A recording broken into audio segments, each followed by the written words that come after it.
네, 오늘 우리 함께 살펴볼 교리응답은 우리의 성화와 선행에 대해 다루고 있는 벨신앙고백서 제24항입니다. 시편 찬송 452쪽 53쪽에 기록되어 있는 벨신앙고백서 제24항을 교독하도록 하겠습니다. 벨직 신앙고백서 제24항 사람의 성화와 선행. 우리는 하나님의 말씀을 듣는 것과 성령의 역사하심으로 사람 안에 일으켜지는 이 참된 믿음이 사람을 중생하게 하며 새 사람이 되게 한다는 것을 믿습니다. 그 참된 믿음은 그에게 새 삶을 살게 하며 그를 죄의 속박에서 자유롭게 합니다. 그러므로 이런 의롭다함을 얻는 믿음이 선하고 거룩한 삶을 사는 것에 무관심하게 한다는 것은 사실이 아닙니다. 이런 대로 이 믿음이 없이는 하나님에 대한 사랑으로부터 어떤 일도 행할 수 없고 단지 자기 사랑이나 저주받는 것에 대한 두려움으로부터 어떤 일을 행할 뿐입니다. 그러므로 이 거룩한 믿음이 사람 안에서 일하지 않는다는 것은 불가능합니다. 왜냐하면 우리는 헛된 믿음에 대해 말하는 것이 아니라 성경이 사랑으로 역사하는 믿음이라고 말하는 그 믿음에 대하여 말하고 있기 때문입니다. 이 믿음은 믿는 사람으로 하여금 하나님께서 그분의 말씀에서 명령하신 일들에 전념하게 합니다. 믿음의 선한 뿌리로부터 나오는 이 일들은 하나님 보시기에 선하며 받으실 만한 것입니다. 왜냐하면 그 선행들은 모두 하나님의 은혜로 성결하게 되기 때문입니다. 그럼에도 불구하고 이 선행들은 우리의 의로 간주되지 않습니다. 왜냐하면 참으로 우리가 어떤 선행을 하기 전에 이미 그리스도 안에서의 믿음으로 말미암아 의롭다함을 입었기 때문입니다. 달리 말하면 나무 자체가 좋지 않다면 나무의 열매도 좋을 수 없는 것처럼 더더욱 우리의 어떤 선행도 선이 될 수는 없습니다. 따라서 우리가 선행을 한다고 해도 그것은 공로를 위해서가 아닙니다. 우리가 무엇에 대하여 공로를 세울 수 있겠습니까? 하나님께서 우리에게 빚이 있는 것이라기보다 오히려 우리가 하나님께 빚이 있습니다. 우리가 행하는 선행은 우리 안에서 자기의 기쁘신 뜻을 위하여 우리로 소원을 두고 행하게 하시는 분은 바로 하나님이시기 때문입니다. 다음의 말씀을 마음에 새깁시다. 이와 같이 너희도 명령받은 것을 다 행한 후에 이르기를 우리는 무익한 종이라 우리의 하여야 할 일을 한 것뿐이라 할지니라. 한편 우리는 하나님께서 선행을 보상하신다는 사실을 부인하지 않습니다. 그러나 하나님께서 그분의 선물들을 우리에게 하사하시는 것은 그분의 은혜에 의한 것입니다. 더구나 우리가 비록 선행을 한다고 해도 그 행위들이 우리의 구원의 근거가 되지는 않습니다. 우리는 육신에 의해 오염되지 않고 징벌받지 않을 만한 단 한 가지 일도 할 수 없습니다. 비록 우리가 한 가지 선행을 보일 수 있다고 해도 우리가 지은 한 가지 죄에 대한 기억은 하나님께서 그 선을 무시하시기에 충분합니다. 만약 그 선행들이 우리 구주의 죽음과 고난의 공로에 의지한 것이 아니라면 우리는 항상 어떠한 확신도 없이 이리저리 흔들리는 회의 가운데 있을 것이며 우리의 빈약한 양심은 끊임없이 괴로워할 것입니다. 말씀 묵상 후에는 니케아 신경을 함께 고백하고 찬송 36장 3, 4, 5A, 5비절을 함께 부르도록 하겠습니다.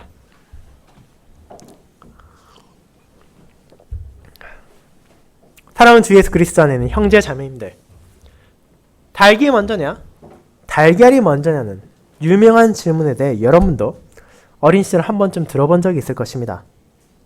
많은 호사가들의 입에서 나왔을 뿐 아니라 과학계나 철학계의 진지한 연구의 대상이 되기도 하는 이 의문은 동시에 존재할 수 있을 수밖에 없는 것처럼 보이는 두 가지를 하더라도 어떤 것이 우선시 되어야 하는가에 대한 존재론적 질문이자 순환되는 자연의 섭리라 하더라도 파헤치려 노력하는 인간의 호기심을 상징하는 질문이기도 합니다. 당연히 그 답은 쉽게 내릴 수 있는 것이 아니며 오늘날까지도 확실한 답을 얻지 못한 채 다양한 학계의 연구 대상으로 남아있기도 합니다. 그에 따라 이 질문은 오늘날도 여전히 많은 사람들의 입에 오르내리고 있습니다. 물론 신자는 그에 대한 답은 닭이 먼저라는 것을 알고 있습니다. 우리는 하나님께서 만물을 창조하셨다는 것을 고백하기 때문입니다. 하지만 그와 유사한 질문 가운데 성도를 하더라도 쉽게 단언할 수 없는 것이 있습니다. 그것은 다름 아닌 선행과 중생 혹은 성화의 관계에 대한 것입니다. 분명 신자의 삶에 있어 구원의 확신을 가지는 것과 또 그 확신 하에서 하나님의 뜻에 따라 살아가는 것은 별개의 것이 될 수 없습니다. 다르게 말하자면 중생한 자에게 있어 새롭게 된 삶의 증거는 빠질 수 없다고도 말할 수 있을 것입니다.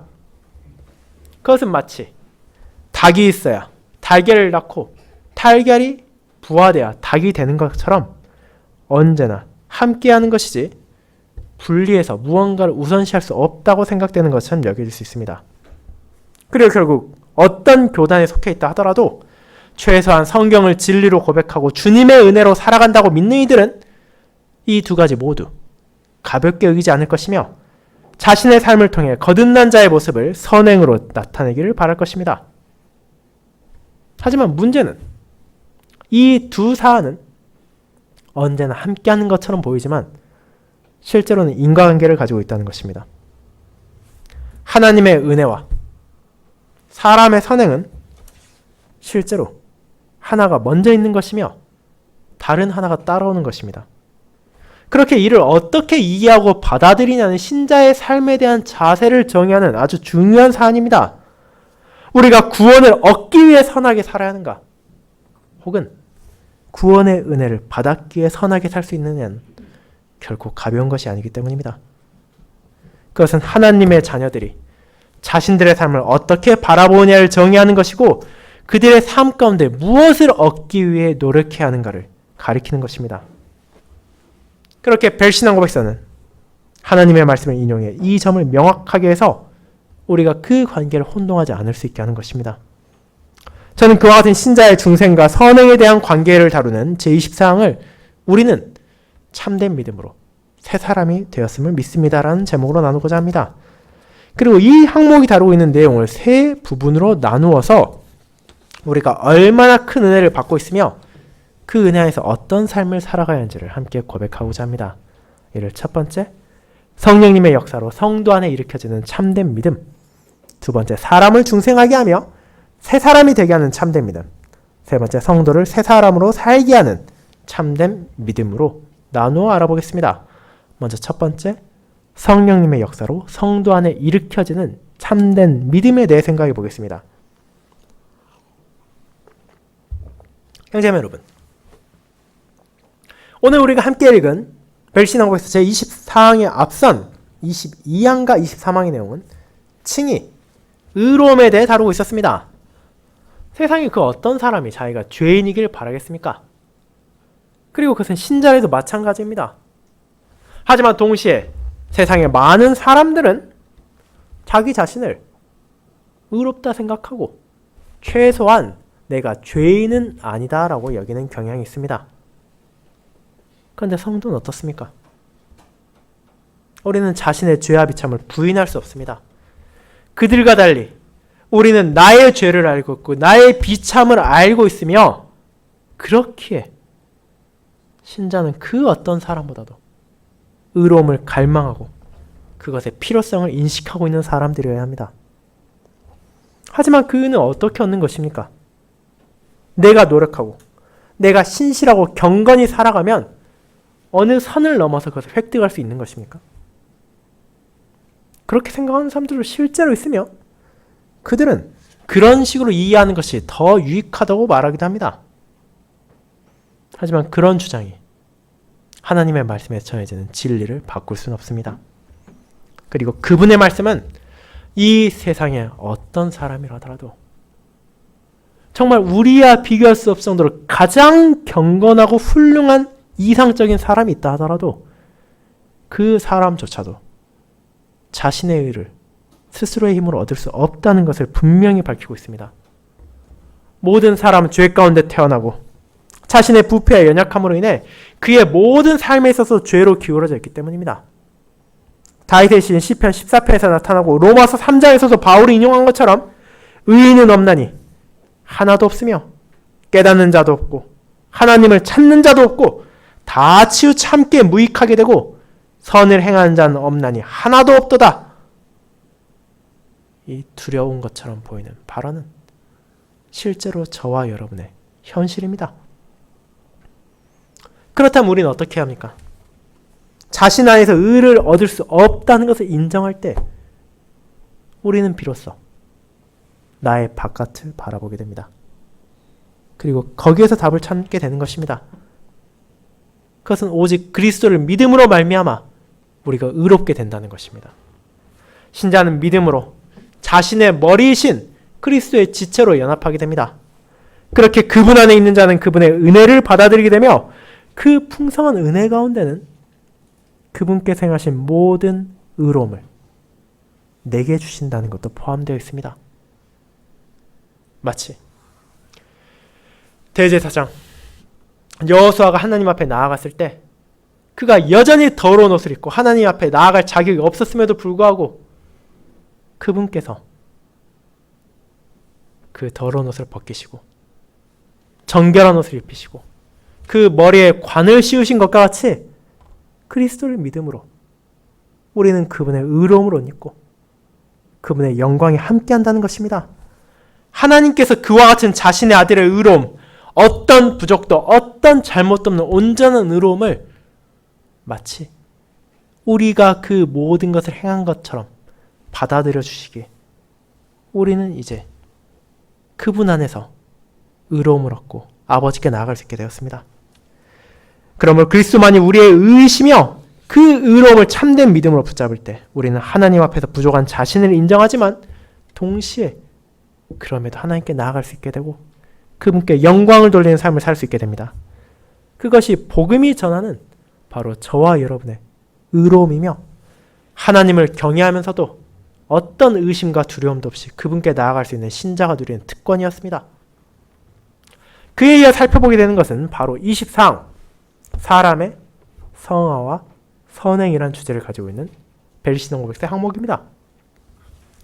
그런데 여러분은 이 제목 그리고 이 내용을 어딘가에서 많이 본 것처럼 느껴지지 않습니까? 이것은 실제로 개혁교회에 속한 이들에게 친숙한 고백이어야 합니다. 왜냐하면 매년 교리문답의 제32주일과 33주일을 통해서도 동일한 맥락에서 살피고 있는 것이기 때문입니다. 그리고 그 구조도 벨시동 고백사와 다르지 않습니다. 우리의 칭의를 먼저 다루고 그 후에 우리의 선행을 다루고 있습니다. 그것이 이를 바르게 바라보는 순서이기 때문입니다. 그뿐 아니라 돌트 신조에서조차 이 내용이 다뤄지고 있습니다. 그렇게 개혁교회가 가지는 새 일치신조는 모두 구원과 선행의 관계를 정의하여 우리로 하여금 혼동하지 않게 하는 것입니다. 그렇다면 어째서 이 내용이 그렇게까지 강조되는 것입니까? 그 이유는 다른 데 있지 않습니다. 실제로 그만큼 중요한 것이고 신자의 믿음의 중요한 부분을 다루고 있는 것이기 때문입니다. 이 부분을 바르게 이해하지 않는다면 선행을 위해 노력하고 하나님의 뜻에 순종하기 위해 최선을 다하면서도 동시에 자신 안에 있는 불안감을 떨칠 수도 없고 참된 위로를 누릴 수도 없기 때문입니다. 종교개혁자 마틴 루터가 그러했듯이 하나님 앞에서 어떤 확신도 가지지 못한 채 불안에 떨며 두려워할 수밖에 없을 것입니다. 그 경외 자체는 합당한 것이라 하더라도 거기에서 멈춘 채 구원의 확신과 위로를 소유할 수 없게 된다는 것입니다. 그렇게 벨시 신앙고백서 또한 신자가 그런 잘못된 방향으로 나아가지 않도록 진리를 전하고 있습니다. 그런 목적을 위해 신앙고백서는 선행 그 자체를 다루기에 앞서서 내가 죄인이라는 것, 내가 비참하다는 것을 고백하게 하고 그런 우리에게 주어진 의를 바르게 깨닫게 하며 그에 이어서 이 부분을 세심하게 살펴보게 하는 것입니다. 그리고 그런 항목들까지도 선행으로 바로 뛰어넘어가는 것이 아니라 먼저 다루는 것이 있습니다. 그것은 우리의 참된 믿음에 대한 것입니다. 물론 여러분은 참된 믿음도 낯설지 않을 것입니다.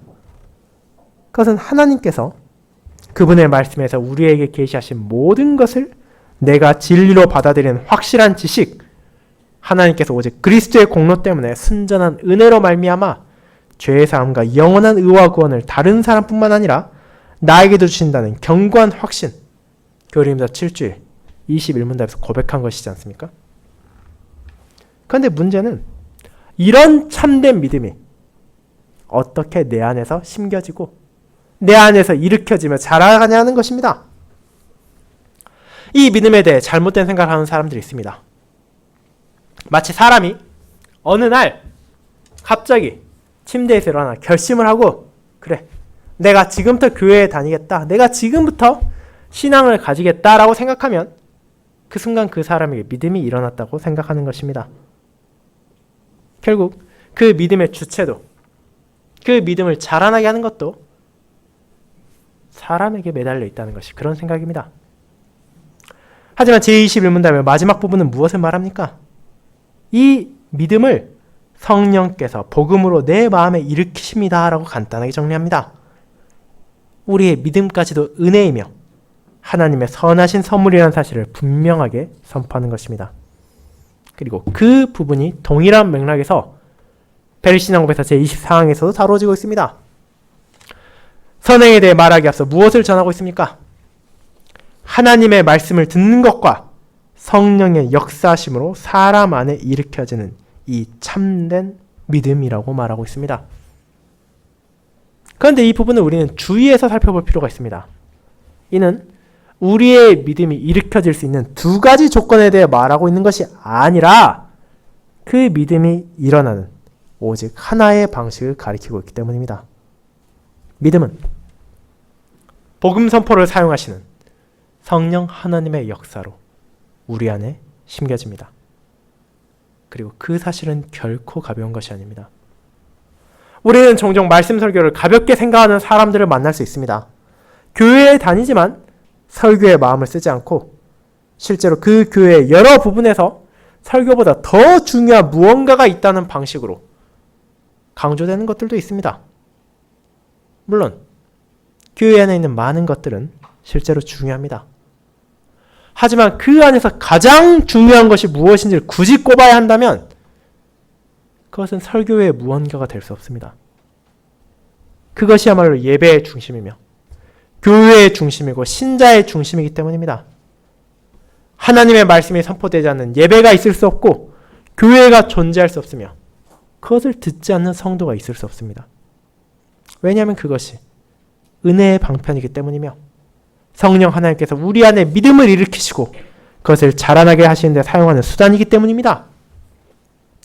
그렇게 기도 드불에는 그 당시에도 이미 존재했던 잘못된 가르침, 설교는 중요하지 않고 오직 성령만을 구하며 영적인 은사를 받기만 한다면 믿음을 가질 수 있고 거듭날 수 있다는 이들을 반박하며 하나님의 말씀을 듣는 것이 신자에게 얼마나 중요하며 그들의 믿음과 떼어놓을 수 없는 필수적인 것인지를 고백하게 하는 것입니다.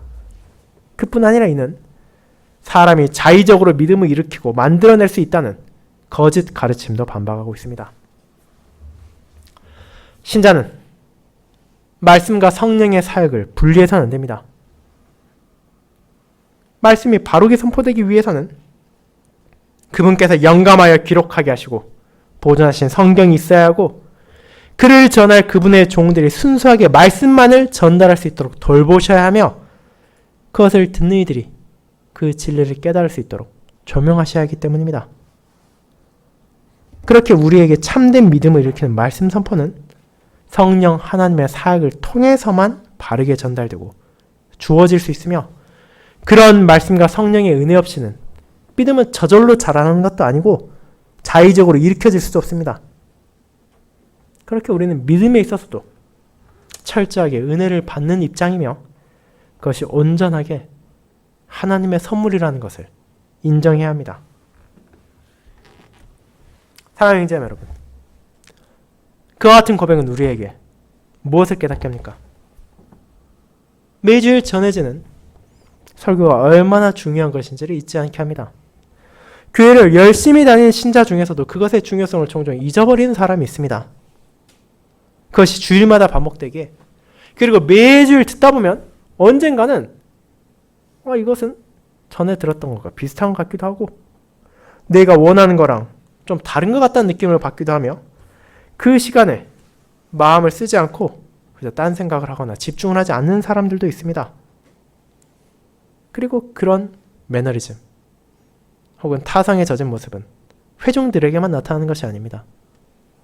강단에 올라가 주님의 말씀을 선포해야 하는 목사라 하더라도 설교의 중요성을 잊어버리고 설교에 마음을 온전히 쓰지 못하며 하나님의 복음을 순수하게 전파하지 못하는 경우도 생길 때가 있기 때문입니다. 때로는 설교를 준비하는 과정에서 혹은 설교를 선포하는 순간 그에게 찾아온 다양한 개인적인 혹은 교회적인 문제로 인해 근심과 걱정을 하여 마음을 다하지 못하는 때가 생기기도 합니다. 때로는 주일 강단에 서서 하나님의 뜻을 순수하게 전하기보다는 자기 생각과 자기 견해를 전파하며 자기 자신을 높이고자 하는 이들도 있습니다. 그런데 그런 모든 태도는 잘못된 것임을 우리는 기억해야 합니다. 복음 설교는 그 누구도 간과할 수 없고 무시해서도 안 되는 중요한 것입니다. 이는 성령 하나님께서 바로 저와 여러분의 참된 믿음을 일으키기 위하여 우리를 새롭게 하기 위하여 우리를 인도하기 위하여 사용하시는 방편입니다. 본 항목이 인용하고 있는 사도행전 16장 14절에서도 그 사역이 나타남을 우리는 볼 수 있습니다. 두아디라시아에 있는 루디아가 바울을 통해 하나님의 말씀을 듣고 있을 때 주님께서 그녀의 마음을 열어 따르게 하셨습니다. 그리고 그 하나님께서는 지금 이 순간에도 저와 여러분에게 복음 설교를 통하여 믿음을 일으키고 자라나게 하시는 것입니다. 그처럼 그분께서 선하게 사용하시는 도구를 우리가 더럽히고 외면한다면 그것이 얼마나 큰 잘못이겠습니까? 그렇게 하나님의 말씀을 진리로 받아들인 모든 사람은 그 말씀이 공적으로 선포되는 것과 그를 사용하는 성령님의 역사심을 감사히 받아들이고 그를 통해 받게 되는 은혜를 붙잡아야 하는 것입니다. 그리고 그것은 사람을 중생하게 하며 새 사람이 되게 하는 참된 믿음으로 이어집니다. 성도 여러분, 이제 우리는 본 저항의 두 번째 부분으로 나아가게 됩니다. 그것은 참된 믿음이 우리를 중생하게 하고 새 사람이 되게 한다는 것입니다. 이것이 어떤 의미를 가지고 있는지는 교리문답 돌트 신조에서도 나타나고 있습니다. 우리의 신조들이 고백하는 신자의 거듭남과 새 사람이 되는 것은 그저 한순간의 회심에서 끝나는 것이 아니라 그의 모든 삶을 통하여 점진적으로 변해가고 그리스도를 닮아간다는 것이기 때문입니다. 그것은 옛사람을 버리고 새 사람을 잇는다고 표현되기도 하고 하나님의 모든 계명에 따라 살아가길 시작하는 모습으로 전해지기도 합니다. 그리고 벨신왕급에서 이와 동일하게 말하고 있습니다. 제24장에서 우리는 이런 내용들을 보게 됩니다. 우리는 성령 하나님께서 복음 설교라는 은혜의 방편을 사용하셔서 우리 안에 참된 믿음을 일으키신다는 것을 고백했습니다. 그럼 그 참된 믿음은 어떻게 작용합니까? 설교와 성례를 통해 자라가는 그 믿음은 우리를 어떤 방식으로 성장하게 합니까?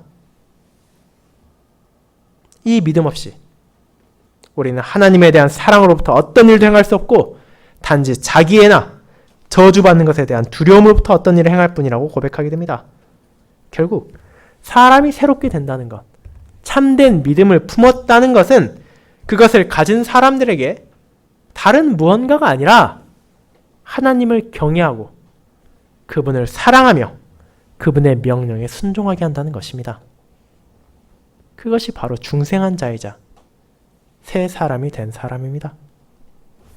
죄의 속박에서 자유롭게 되고 새로운 삶을 살게 된다는 것은 이제 그런 삶을 산다는 것을 가리킵니다. 우리가 참된 믿음으로 그리스도의 은혜를 받지 않는다면 그 누구도 이렇게 살 수 없습니다. 그저 자신이 과거에 살던 대로 죄 가운데 머물며 거기에 만족하고 그 안에서 살고 죽게 됩니다. 죄로 완전하게 기울어져 버린 본성에 만족하고 하나님을 대적하고 내 이웃을 시기하고 질시하며 사는 것입니다. 그런 끔찍한 삶을 살면서도 그것이 잘못된 죄를 깨닫지 못하고 그것이 당연하다는 것처럼 여기는 것이 바로 사람 현실이라는 것을, 믿음 없는 모든 자의 모습이라는 것을 우리는 인정해야 합니다. 그러나 우리는 참된 믿음으로 거듭나게 되었습니다.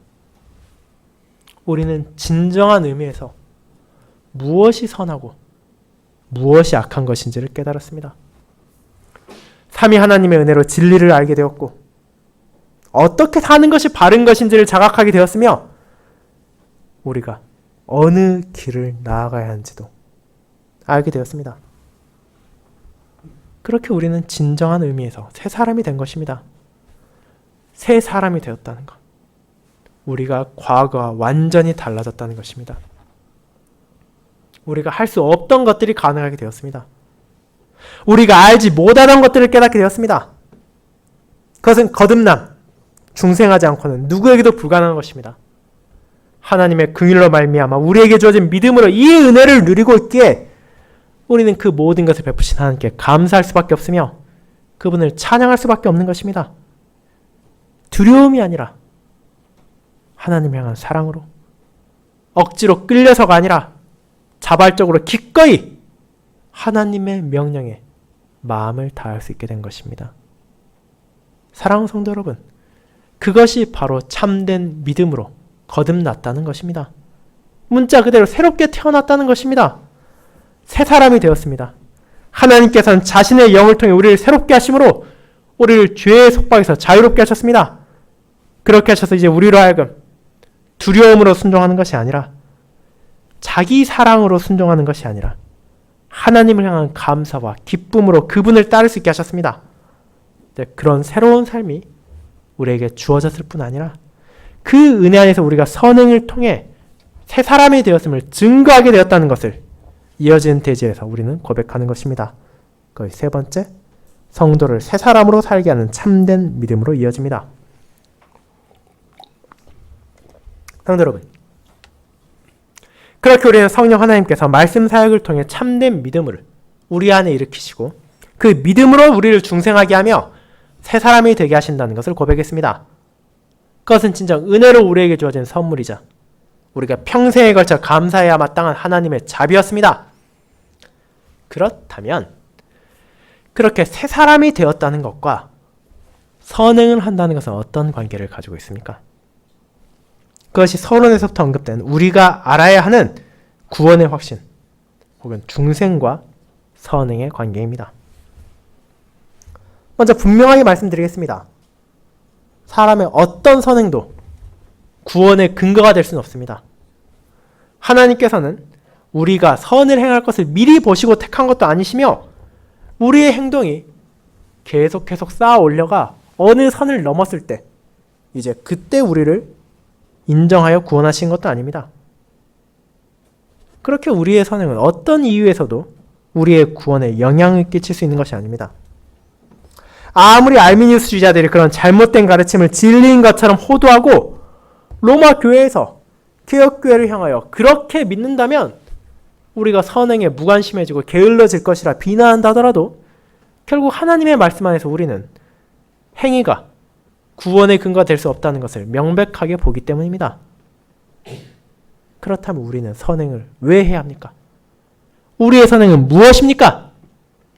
그것은 구원을 받기 위해 구원을 획득하기 위한 것이 아니라 주님의 은혜로 거듭난 자로서 참된 믿음으로 그분께서 베푸신 구원을 확신하는 자로서 마땅히 드려야 하는 감사의 열매이자 자신이 새롭게 되었다는 것을 열매로 나타내는 증거입니다. 하나님께서는 그분의 백성들이 믿음 안에서 새 사람으로 살기를 원하십니다.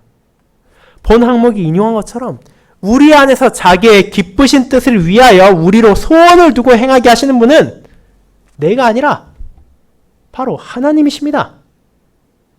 우리가 하나님을 택한 것이 아니라 하나님께서 먼저 우리를 택하셨습니다. 우리가 내 죄를 씻고 의를 얻은 것이 아니라 그분께서 독생자를 보내셔서 우리의 죄의 값을 치르게 하시고 우리를 의롭다 여겨주십니다. 우리가 스스로의 행위로 구원을 얻은 것이 아니라 그분께서 자신의 영으로 우리를 거듭나게 하시고 믿음 안에서 붙잡는 구원의 확신 안에서 감사할 수 있도록 우리를 인도하시는 것입니다. 그렇게 우리는 공로를 위해 선행을 하는 것이 아니라 은혜를 받은 자로서 감사히 순종합니다. 그렇게 제24항의 마지막 부분에서 그와 같은 진리에 대한 확신이 없는 선행은 얼마나 위태로운 것인지를 보게 됩니다. 만약 우리가 자신의 선행으로 구원을 얻고자 한다면, 하나님의 은혜 없이 스스로 의를 행하고 그를 통해 자격을 얻어야 한다면 그것은 애초에 불가능할 뿐 아니라 그 어떤 확신도 우리에게 주지 못할 것입니다. 그리스도 없이 우리가 맺을 수 있는 열매는 악하고 부패한 것뿐이며 우리의 모든 선행은 안타깝게도 하나님께 자격을 요구할 수 없는 불완전하며 더럽혀진 것이기 때문입니다. 결국 그런 것을 통해 의를 얻고 구원을 얻고 새 사람이 되고자 한다면 기쁨이 아닌 좌절과 슬픔으로 가득하고 빈약한 양심을 끊임없이 괴로워할 수밖에 없는 삶이 이어질 수밖에 없습니다. 우리는 여전히 부족하고 공로로 구원받을 수 있는 존재가 아니기 때문입니다. 오늘 우리가 함께 읽은 누가복음 17장은 우리의 선행을 다시 한번 바라보게 하는 본문 중에 하나입니다. 이는 종과 주인의 관계로 신자의 선행, 왜 우리가 하나님의 뜻에 따라야 되는지를 전하는 비유입니다. 예수님께서는 제자들에게 주인과 종이 어떻게 서로를 대하는지 생각하게 하십니다. 선한 주인이라면 마땅히 그 종들이 주어진 과업을 다할 수 있도록 필요한 것들을 제공할 것입니다. 그들이 힘을 낼 수 있도록 먹을 것과 마실 것을 충분히 준비할 것이며 그들이 일과를 마친 후에 휴식할 수 있도록 할 것입니다. 그렇다면 종들은 그런 주인에게 어떻게 해야 합니까? 주인의 감사를 받기 위해 열심히 하는 것이 아니라 도리어 그들에게 주어진 소명을 신실할 수 있도록 모든 것을 준비한 주인에게 감사하며 내가 선한 주인의 종이 될 수 있다는 것에 기뻐해야 할 것입니다. 그리고 우리는 이것이 신자에게도 적용되는 것을 기억해야 합니다. 우리는 무익한 종이며 우리가 마땅히 해야 할 일을 할 뿐입니다. 심지어 그런 선행을 통해서 하나님께 영광을 돌리는 삶에 있어서도 우리는 전적으로 그분을 의지할 수밖에 없습니다. 그러나 그런 부족한 선행으로 하나님께 감사하며 새로운 삶으로 살아가는 것을 증거하는 자기 백성들을 선한 주인인 하나님께서는 기뻐하시며 그들이 받을 가치가 없음에도 불구하고 그런 선행들을 보상하기까지 하십니다.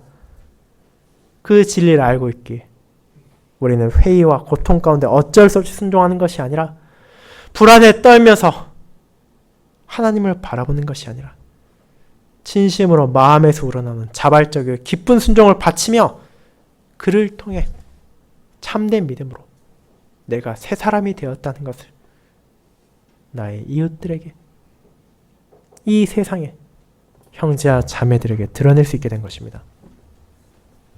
사랑하는 여러분, 우리 이제 그 고백에서 살고 있습니다. 우리는 육신에 의해 오염되지 않고 징벌받지 않을 만한 단 한 가지 일도 스스로 할 수 없다는 것을 알고 있습니다.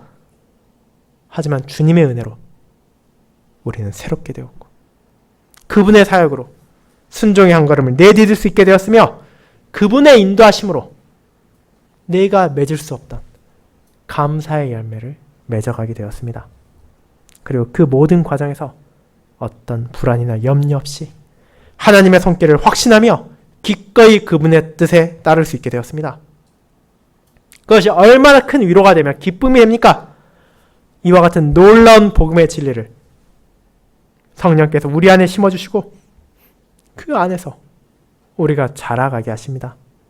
그렇게 그분의 인도에 따라 자라나는 믿음을 우리의 삶으로 드러내도록 합시다.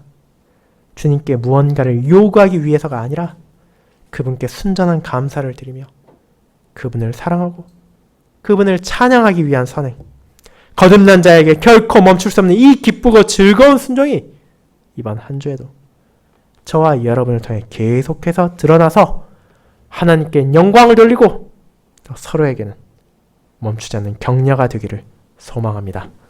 아멘.